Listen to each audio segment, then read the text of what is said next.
What's up? What's up? What's up, y'all?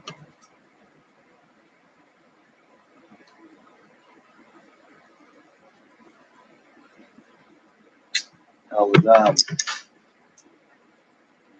was expecting a special call, from one of the inside community coordinators, um, Miss Jazmin Jackson, um,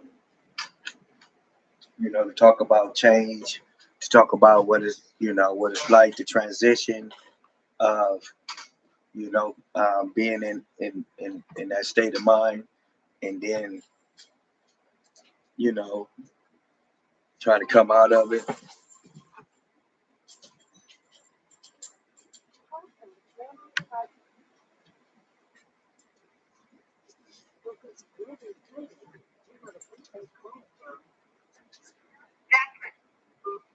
An incarcerated individual last. The Central California Women's Facility, Chowchilla, California. This call and your telephone number will be monitored and recorded. You have a prepaid call. You will not be charged for this call. To accept this call, say or dial 5 now. Thank you for using Global Link. Hey, sister. Hey, sister, how you doing? Yeah. Yeah. All right. Yeah. So I'm on, I'm online right now. Um, talking about, change, the transition of change, like going, how we go in under, under one state of mind, in the struggle to try to come out of that state of mind, right? Um, and I think that we both, share, share that in common. And what I mean by that is, when I went to prison, I believed in that violence. I believed in it, in the hate. I believe in the conflict. I believed in the, in all the things that we had sort of like been groomed, to be, not knowing, the other side of things. Like, like I didn't realize that my son who was 14 months at the time, we didn't think about none of that because, we were so so addicted, so attracted to, what the gang life was. So so for you, how is it, making coming to that transition, like, um and how would you come out here and encourage, you know some of these other young women, who are, because it's really popular now, that gang life, that popping it, that is really popular right now. You got women, so, but what would you say? You can introduce yourself to the people, and give these women some strong words from your perspective, as you sit there today. Go ahead. Okay, well, my name is Jackson. My name is Jackson, and like we feel like I grew up in that gang affiliated lifestyle. I mean, I've been down for a while. Like, when I've been down for like 19. When I came, I was 17. I had my daughter when I was 19. I left my girl. She was only a month. So like, I had to raise her in prison. But like, I grew up on some belief systems, and I grew up in the streets and the trenches and all that. So my mind frame was different than certain people. Like, I grew up by the street life, like taking lives and all that was like normal. Like, it was a normal thing to me. That's what I felt or whatever. Like, and due to something being incarcerated, like when I first got like that, I really didn't care. Like, I it really didn't even phase that I left my daughter out there. Like, mother didn't know that. Like, I came here still with that same game and mentality. And doing what the fuck I wanted to do, I wanted to do. I didn't care. Like, I had no type of thing for authority and for people like the message. And it took to like 2019, I had a visit with my daughter, and she wrote me a letter. And she told me basically like, she hurt. She hurt. Like, when other mothers pick up their daughters and they did things and she's not trying to do their mama and stuff. She cried at myself. That opened my eyes to let me know, like, man, now I need to change. Not for me, just not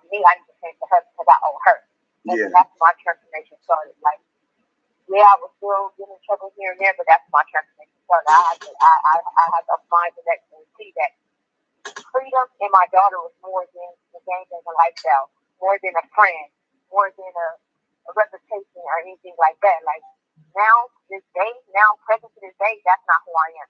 I don't go by my moniker name. I go by that because that's who I am today. I am that.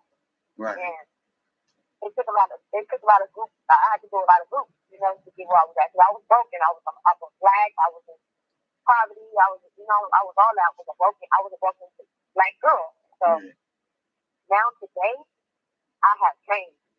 I'm not into all that. I'm not into the game making lifestyle. I don't care about none of that. Like, walk up to me today and ask me what I'm from. Let's tell them I'm from Los Angeles. Period, point blank. I'm not nothing. I'm from Los Angeles. That's where I live at, and that's what it is. So, for other women out there or other kids out there, it's more to life than what a motherfucker try to tell you or teach you. Like, we always raised and grew up on false beliefs or whatever the case is. Right. You know? Right. And my passion now, since I was young and all this stuff, my passion now is to get back to the youth community because I feel like I have a testimony, you know, because me too, I was 17, I was living lifestyle. Like, I seen it, I done it. This call and your telephone number will be monitored and recorded. Wow, so you were 17? You were 17 when you went? Yeah, I was 17. Wow. I was still a baby. Like, I was 17 that had a baby. Like, you know what I'm saying? Right. And still, I was still living life and stuff like that. So my passion is I want to work with the youth. Like, you know, because I feel like right. What would groups out there transition home to all this for adults, but what do you have for the kids? Right. What would you say, you know, to, you know, your you know, like it's a big thing when when you're coming up and everything, and you have to, you know, they force you to get that insight about, you know, who you are now versus who you were then. What would you tell, you know, like myself, you know, I had to learn what amends was, right? I had to learn what that was, and then, you know, and it's really about you making amends by, you know, by changing your life, you know, and not going back to the things that made you, you know, divert from the, you know, from the normalcies of society. Um, you know, like what would you say to victims of crime out here who you know, like to your victims and to people of crime, you know, victims of crime, you know, what would you tell them to, you know, to ensure them that, you know, when there's when justice, when you served your time and you coming to understand what it is, um, what would you tell them to, you know, show them that, you know, that you know, have taken those challenges to address yourself, address your victims.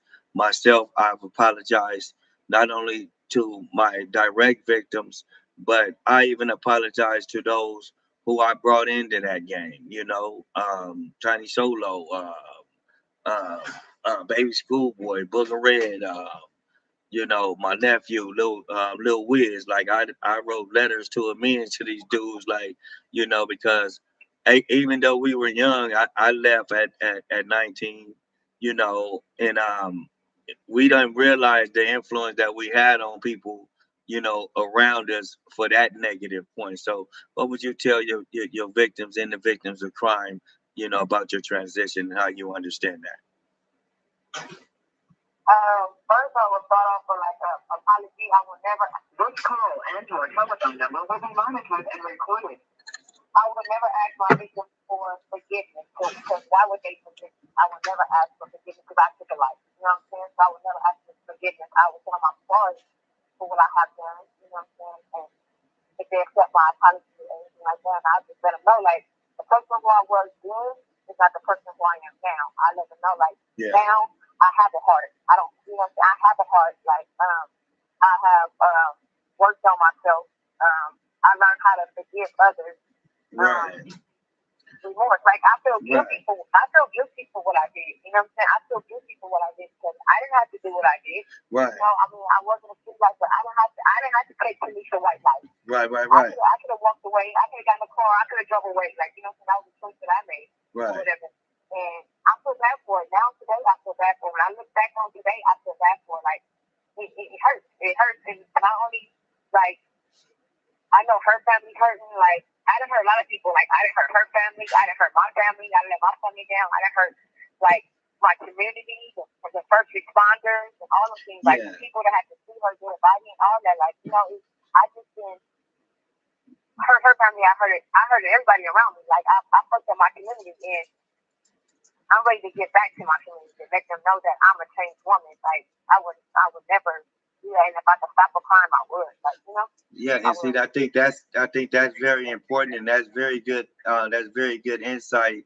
You know, with that regard, and I think one of my biggest things when I had to address mine, you know, was you know, because me myself, I still maintain factual innocence in my case, and so but my version of events was what's called plausible to the records. You know, I just didn't tell on my friends, right? So when it came down to that part, like when that part of the actual um,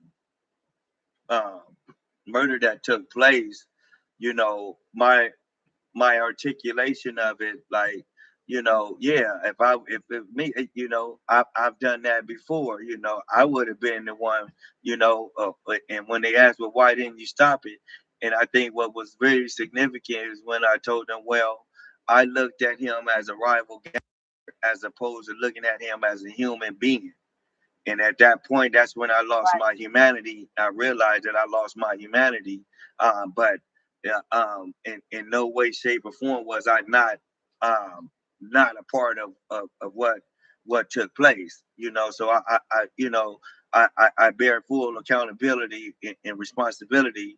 You know, for you know, for that life that was taken. You know, regardless of the circumstances which led up, you know, to the event. You know, nobody deserves that. You know, and I had to go and do my time and actually come to understand and forgive, you know, not look for forgiveness, but forgive myself for making those decisions. You know, forgive those who have harmed me. Forgive, you know, Rolling 60s who kidnapped my sister. You know, forgive, you know, the dude who shot me 3 times in my chest, back and arm, and called me a tramp. You know, I had to, you know, forgive everything and everybody who had harmed me, that had me in you know, in a constant trauma state where I just felt like I had to defend all that, you know, all the time. Like, you know, I felt like I had to defend my sister's honor, defend being shot, but through retaliation and stuff like that.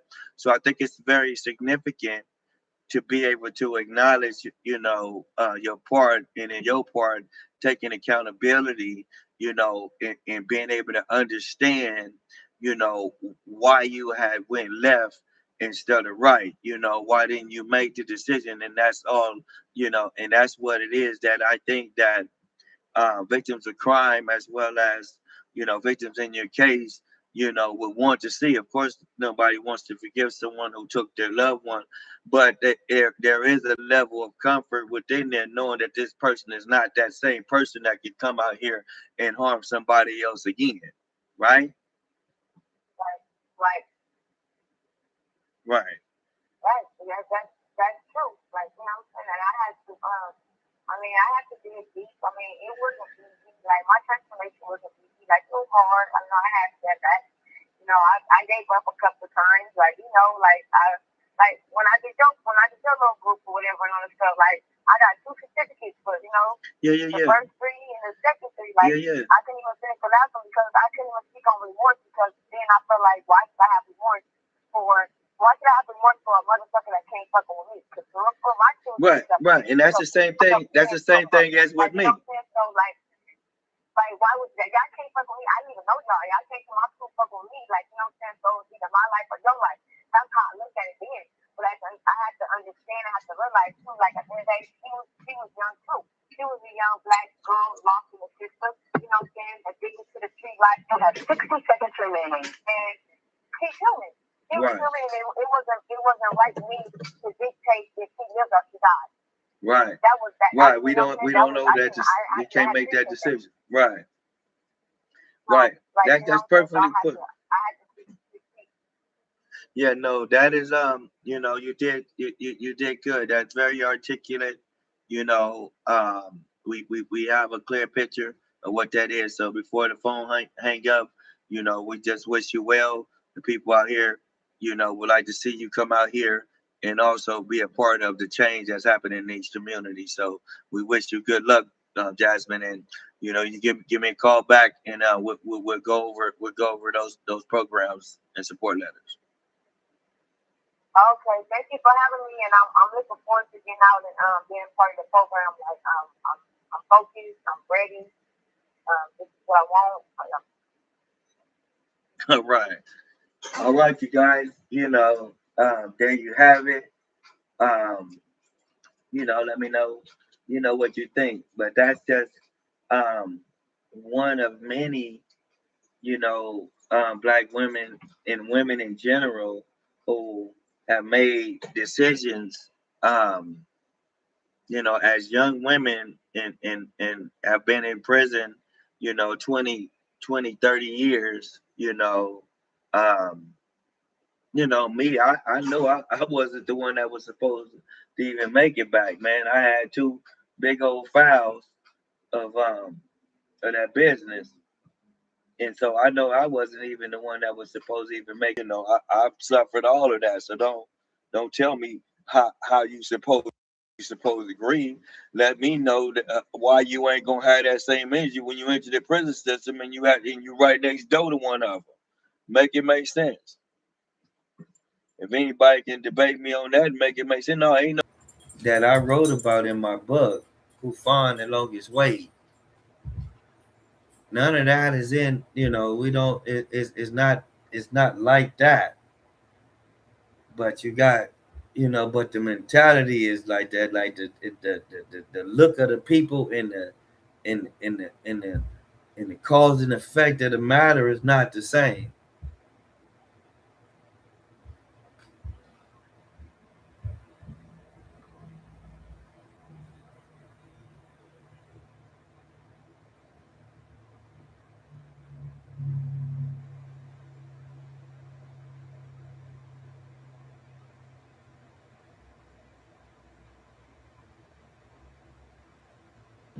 Right.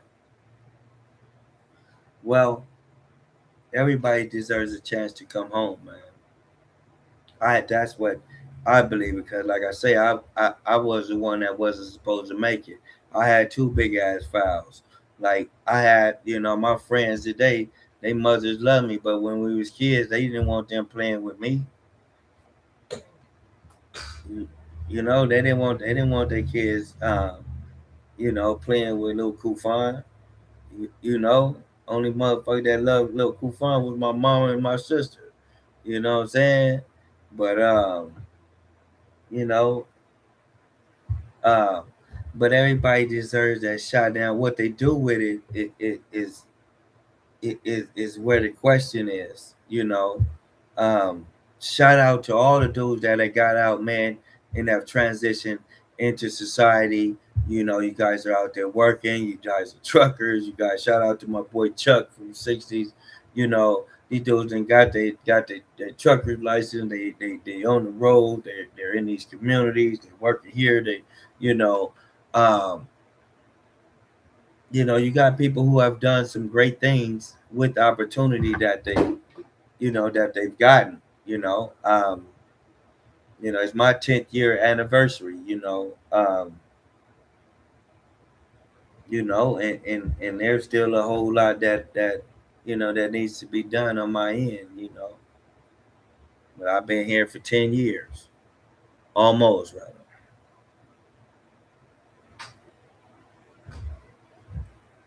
It's Friday night. I don't have to work tonight, so I'm just fucking around and shit. My own space and shit.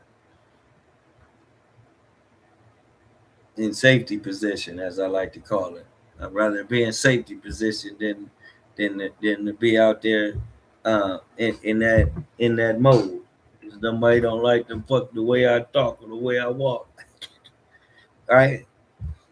Um, I'd rather observe, man. Observe the game, observe the people, observe the players, see what I can do, see what I can't do, and push the movement forward, man. Push, pull, drive the machine forward. Always.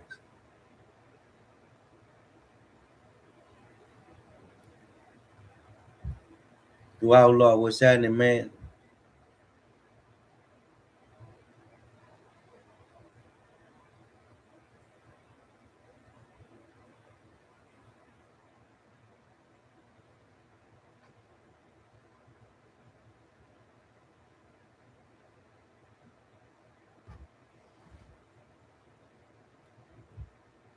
Oh, so also I want to give a shout out to um Mr. Gary Brownlee and Gerardo Diaz over there in San Diego, doing big things over there at Donovan, looking to connect us with with other programs there.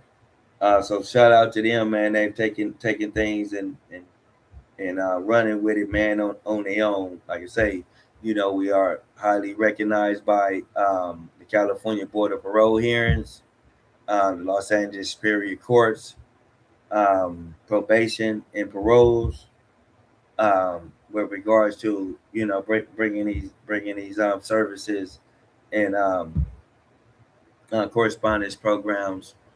Shout out to the juveniles over there at Los Padrinos, who are sending in their mail, because I haven't been able. It's just me, so I haven't been able to. I can't be everywhere, at once. So, but they're tapping in and they're continuing to do their work, without my presence having to be there. So, I am humbled by that.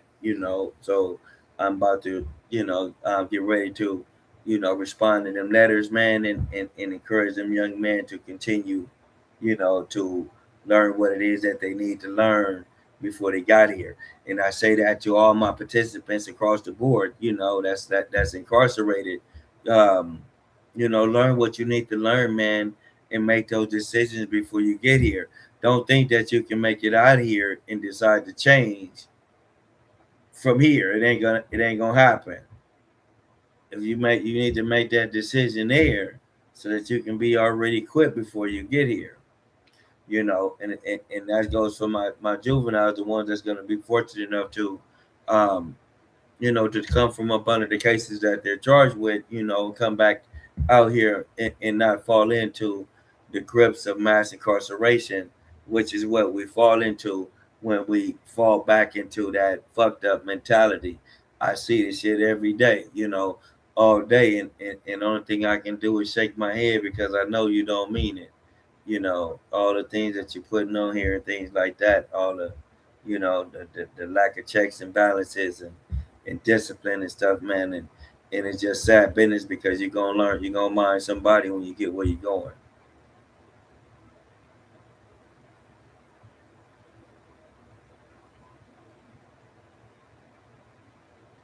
This is my first one, so maybe I'll be back, maybe not. But each one teach one. Re-education for the streets, new rules of engagement, um, non-aggression agreements, all of that, is a part of the movement, man. That's just what it is. Let's make it official, man. Each one teach one, man. Teach them the end result. Teach them that 2 plus 2 is 4, man. Not the 5 that we've been um, teaching us and teaching our kids for over 50 years, man. All right, man. I'm out, man. God bless the way ahead.